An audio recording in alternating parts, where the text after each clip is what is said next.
noo ngi jege waxtu aj màkka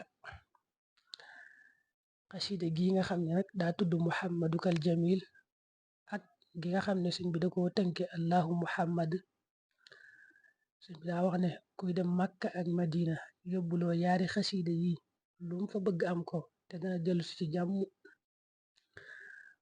muhammadukal jamil moo tàmbale madxun nabiyil muntaqa zaadul ila bayti ilahin naasi waahibil ila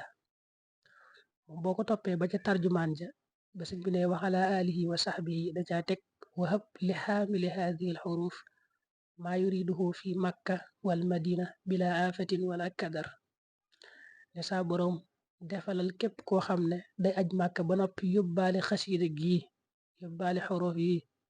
nanga ko defal lépp lu mu bëgg foofa mu am ko fa. jàll nag teg ci ñaan gu am solo ci ku yóbbaale xasida gi ne wajaxal haadihi l abyaat zaadam muballixan yaa qadiru yaa qaadiru yaa muqtadiru ila baytillahi alxaram wa ila almadinati almunawara ala saakiniha afdalu salaatin wa anna taslimin. xasida gi ci topp mu tënki ko allahu muhammadu moom boo xoolee tarjumaan ju njëkk ji moo tàmbali allahumma yaa ma wahabta lii kitaabaka bi xidmati nabiyika nga topp tarjumaan ji tuuti danga ca gis wajaxal haadihi l abyaata zaadan muballigan dahaban wa iyaaban amin yaa man qaala walillahi ala nnaasi xajjul bayti.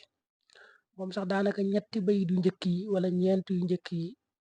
yépp da ciy ñaanal ki nga xam ne day aji màkka ba noppi nag yóbbaale xasiida gi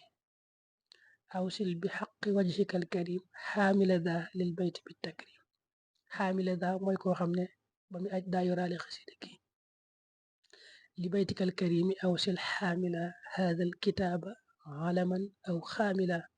waaw xaamila haadal kitaab ba tey foofu la muy ñaan mooy koo xam ne daa yóbbaale xasida gi habladi qasada baytakal xaraam afdala xajjin rajaan al maram.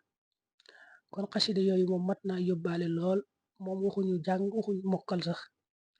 danga koy def lu mel ne sab saak rek wala nga fexe ba yoraale ko daal ba dem ba ñëw. asxaabul jannati it moom la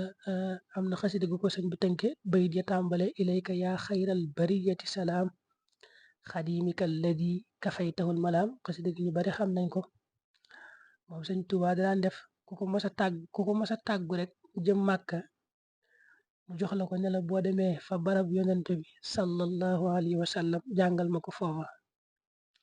kon xasida yi mat naa yóbbuloo lool moom ku aju tamit bu xamee kuy aj rek mën ko koo laabiré ngir yàlla. suñ bindoon na yett yépp